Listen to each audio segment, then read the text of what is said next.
சிதம்பரம் நடராஜர் கோவிலில் விதிமீறி கட்டுமானங்கள் கட்டியதாக எழுந்த புகாரின் கீழ் இந்து சமய அறநிலையத்துறை அதிகாரிகள் 3 பேர், தொல்லியல் துறை அதிகாரிகள் 3 பேர் ஆய்வு நடத்தினர்.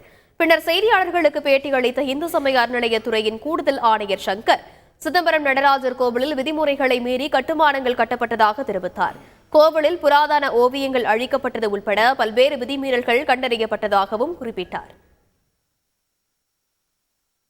இந்து சமய அறநிலையத்துறையினுடைய எந்தவித அனுமதியுமின்றி விதிமீறல்கள் கண்டறியப்பட்டது.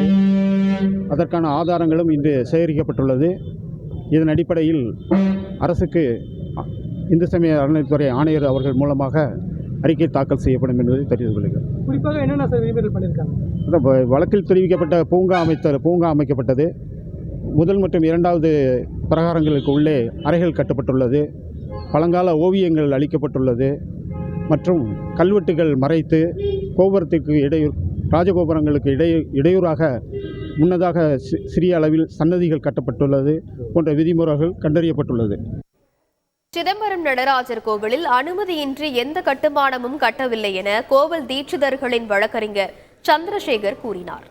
கோவிலில் தற்போது எந்தவித சட்டவிரோதமான கட்டுமானங்கள் இல்ல, சட்டம் அனுமதிக்காத எந்த கட்டுமானத்தையும் நாங்கள் செய்யவில்லை என்பதை மீண்டும் ஒரு முறை பொது தீட்சிதர் சார்பில் தெரிவித்துக் கொள்கிறோம். இன்று வந்த கடிதத்தில் கூட அவர்கள் தவறாக ஒரு இதை குறித்துள்ளார்கள். அதனையும் தங்கள் கவனத்திற்கு கொண்டு வருகிறேன். எங்களிடம் கொடுத்த அளித்த கடிதத்தில் தங்கள் துறைக்கு இந்து அறநிலைய சமயத்துறை கட்டுப்பாட்டில் உள்ள என்று உச்சநீதிமன்ற உத்தரவுக்கு புறம்பாக ஒரு தவறான தகவலை அளித்து அந்த கடிதத்தை எங்களிடம் அளித்துள்ளார். செய்திகளை உடனுக்குடன் தெரிந்து கொள்ள உடனே சப்ஸ்கிரைப் பண்ணுங்க.